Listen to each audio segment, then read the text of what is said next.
je suis Virginie, j'espère que vous allez bien. Je vous retrouve dans cette nouvelle série de vidéos pour vous booster et vous inspirer dans votre développement personnel et spirituel.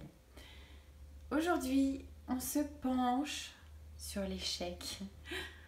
Quel beau cas pratique.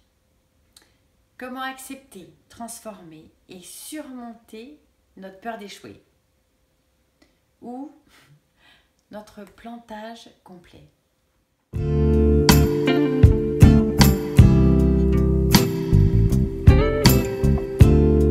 Quelle est votre définition de l'échec? Comme celle du dictionnaire? T'as raté, hein? C'est mauvais, c'est tout. Pas bon ça. Hein? Ça vient d'où? De l'éducation.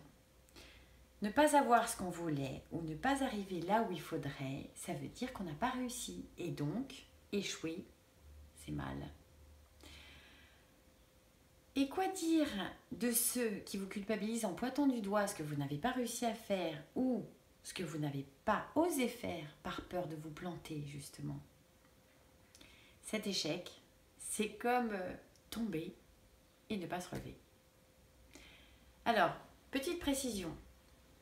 Il y a une grosse différence entre faire et être, non? Donc, vous avez raté quelque chose? Ça ne veut pas dire que vous êtes un raté. On est tous d'accord avec ça?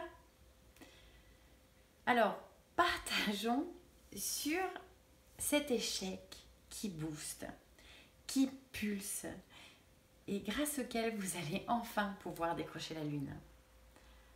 Ça vous tente de remplacer le mot échec par expérience?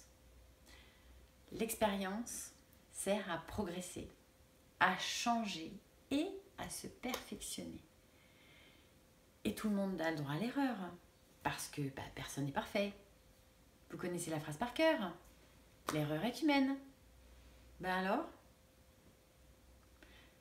on se détend. Alors il y a ceux qui ne tentent rien, parce qu'ils sont terrifiés à l'idée de rater.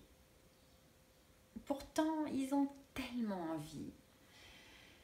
Et en même temps, on ne sait jamais si peut-être un jour ça rate. Ils préfèrent ne rien risquer. Et là, ils stressent moins. Mais quand même, ils rongent leurs freins. Ils font une demi-tentative et hop, ils s'arrêtent net. C'est un pas en avant et 3 en arrière. Oui, c'est quoi la meilleure façon de ne pas rater? C'est de ne rien faire.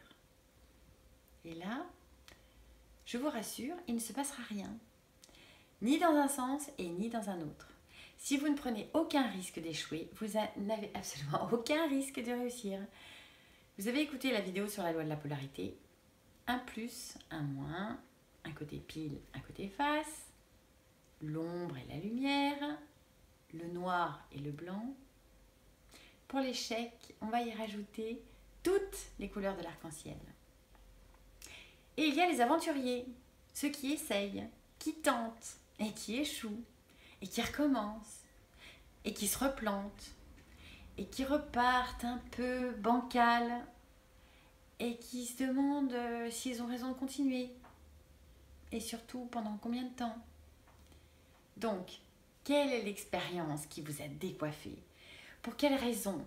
Dans quelle situation? Pour quelle relation vous vous êtes battu, accroché et qui a foiré? Dans quelles circonstances vous y avez cru de toutes vos forces? Vous vous êtes conditionné, rassuré, vous étiez sûr que c'était la bonne décision, les bonnes actions, la bonne voie ou la bonne personne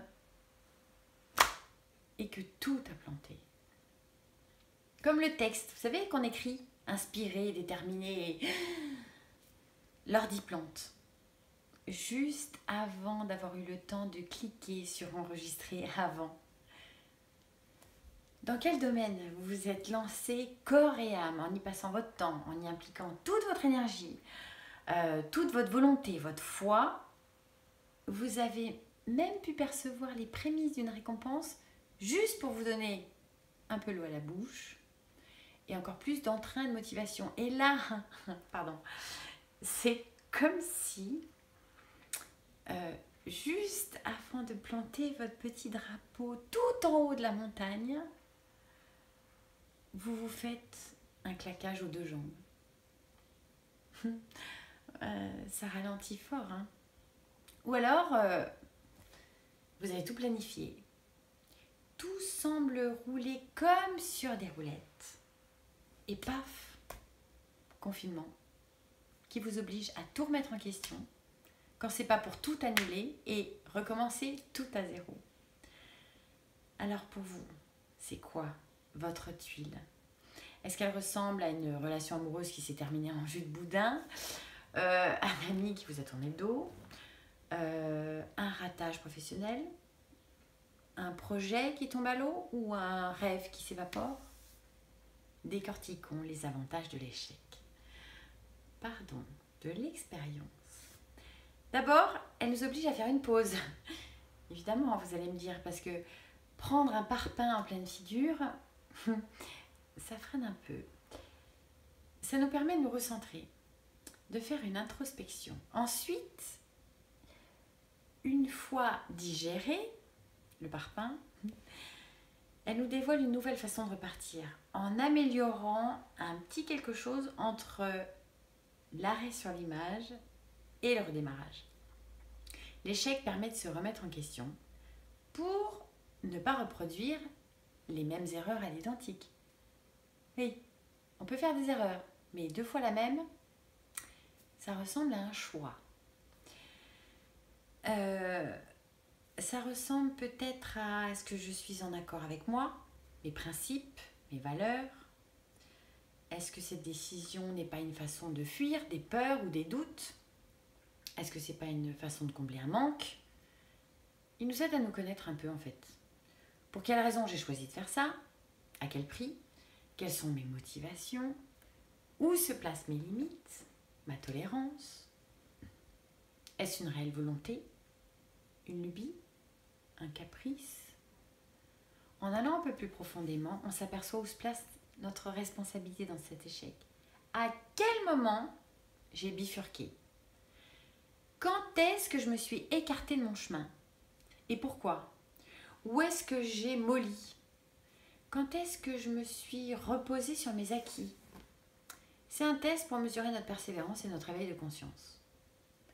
L'idéal, ce serait de garder confiance en soi et de trouver la sagesse dans les leçons apprises. Assumer et accepter que l'on puisse échouer pour mieux apprendre. Et là, je vous garantis que vous allez réussir brillamment votre échec. Donc, si on continue avec la loi de la polarité, logiquement, l'échec fait partie de la réussite. C'est la règle du jeu. Donc, côté face, pas de réussite sans échec. Et côté pile, pas d'échec sans réussite. Et c'est sur cette dernière version qu'il faut se pencher. Alors vous allez me dire, oui bon, c'est très pragmatique, cartésien, tout ça, mais quand les émotions s'en mêlent, c'est moins simple. Bon, oui, vous avez raison. Les émotions servent de guidance intérieure pour approfondir qui vous êtes, pour trouver la force et le courage. Après, c'est ensuite les émotions positives qui arriveront. Prenons une situation qui vous a rendu triste. Ne vous est-il déjà pas arrivé d'en rire en la racontant quelque temps après? Alors, quels sont les avantages de se ramasser brillamment? Pour nos projets, ça nous force à nous dépasser. On sort du cadre. L'échec nous pousse à apprendre, à évoluer. Il nous permet d'être plus créatifs et de trouver des solutions pour faire mieux et différemment. Il développe notre inspiration. Il aide à la transformation. En fait, c'est un tremplin pour nos projets, nos buts, nos rêves. Si vous êtes déterminé, si ça fait partie de vos tripes, plus vous essayez et plus vous avez des chances de réussir. Et là, logiquement, vous avez déjà un mental de vainqueur. Plus vous recommencez, plus vous êtes relax avec l'échec. Vous savez que c'est que partie remise, ça fait partie du jeu. vous vous entraînez à réussir en fait. Votre approche est beaucoup plus détendue. Vous flirtez avec le lâcher-prise, avec pour philosophie, c'est un mal pour un bien. Vous ne vous dites plus je suis nul, mais plutôt où est-ce que je peux encore m'améliorer? Où est-ce que je peux encore sortir de ma petite zone confortable? Parce que je suis déterminée, je suis motivée, j'ai la niaque, donc je vais y arriver, c'est obligé. Ça booste la confiance en soi. C'est ça. C'est un petit repère pour savoir à quel point vous êtes plus confiant et déterminé. Prenez l'exemple de Thomas Edison, celui qui a inventé l'ampoule. Il s'est tellement planté qu'un jour, il y a un de ses collègues qui lui a demandé « Mais comment est-ce que c'est possible de vouloir continuer après tant d'échecs ?» Le mec, il ne s'est pas démonté. Hein. Il a répondu « J'ai pas échoué 1000 fois. J'ai réussi 1000 tentatives qui n'ont pas marché. » Dans les relations, un échec peut permettre de bifurquer sur une autre voie que nous n'aurions probablement jamais osé prendre. Seulement, si nous acceptons de lâcher un peu la barre et de faire confiance à l'univers. Je m'explique. S'il y a un ratage, c'est sans doute pour vous replacer à la bonne place. C'est l'univers qui vous guide pour qu'enfin vous puissiez prendre conscience que ce chemin n'était peut-être pas le vôtre ou pas de la manière dont vous l'aviez imaginé. L'univers vous recadre en vous envoyant des exercices de style en plus fort pour vous permettre de savoir où vous en êtes. Et quelles sont les leçons que vous avez apprises?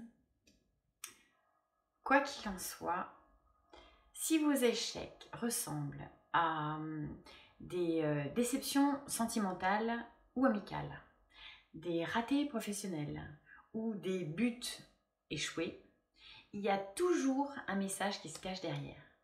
Si vous arrivez à le percevoir et à le comprendre, beaucoup d'autres opportunités vont s'offrir à vous.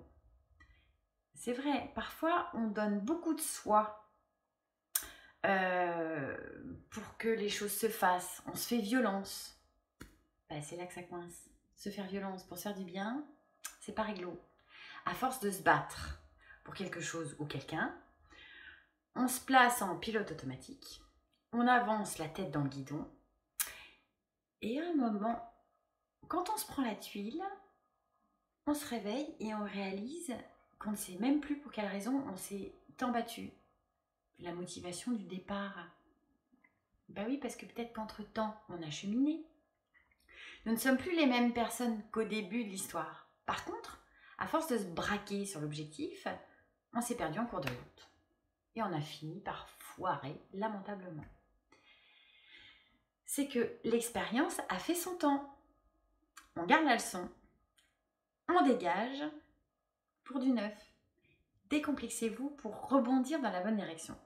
Affirmez votre volonté, votre créativité, votre optimisme.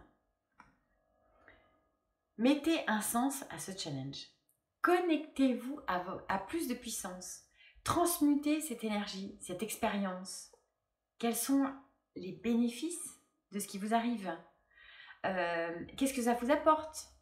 Rappelez-vous d'où vous partez. Et tout ce que vous avez passé comme palier, tout ce qui arrive est source d'apprentissage et de puissance. Vous serez encore plus dans la détermination. La détermination d'affirmer qui vous êtes. Petit bonus. Parfois, l'échec nous épargne d'avoir la grosse tête. L'humilité et la gratitude passent à l'as des fois quand on a l'impression d'être déjà arrivé. Parce que, en fait, nous ne sommes jamais arrivés. Il y a toujours quelque chose à apprendre dans tout et pour tout. La réussite, ça peut rendre arrogant et franchement, être méprisant et prétentieux, là, on est sûr qu'il y aura des ratages dans les relations. Un petit coup d'échec pour remettre les pendules à l'heure, pour rester humble, c'est utile pour certains. Oui, c'est le clin d'œil pour signaler que rien n'est acquis. Que ce soit dans nos relations, dans notre travail, il faut constamment se réinitialiser. Et donc si ça rate, c'est juste un service que l'univers vous offre. Alors, on remercie et on recommence. Vous avez la possibilité de choisir quel rôle vous donnez à cet échec. Ou il vous apprend pour avancer, ou il vous détruit pour vous stopper. Et en plus, pour ruminer. Entraînez-vous à réussir. Dites-vous, j'ai fait de mon mieux, j'ai donné mon maximum, je me félicite de mon courage et de mon audace, je ferai différemment la prochaine fois. En résumé, soyez fiers de vous, avancez et n'ayez pas peur, ni des rebondissements, ni des changements. Alors, tous ceux qui n'osent pas se laisser aller dans une relation parce qu'ils ont peur de souffrir, ceux qui ont cru en quelqu'un et qui ont réalisé après que c'était bien la dernière personne en qui on pouvait avoir confiance, ceux qui ont plein d'idées, des projets, des rêves, ceux qui ont trouvé leur mission de vie, mais n'osent pas sortir du cadre de peur de rater, ceux qui se sont lancés mais jugent que ça n'avance pas assez vite et qui souhaitent plutôt prendre le téléphérique pour arriver plus vite en haut, sachez que n'ayez plus peur d'échouer. C'est l'univers qui vous rend service. Pour dépoussiérer, pour vous dégager le front, pour que vous puissiez avancer dans les meilleures des directions. Merci infiniment pour votre écoute. Je souhaite vous avoir offert un regard neuf sur l'échec et j'espère de tout cœur que la prochaine fois que quelque chose coince dans votre vie, vous repenserez à ce petit clin d'œil. Merci beaucoup, à bientôt.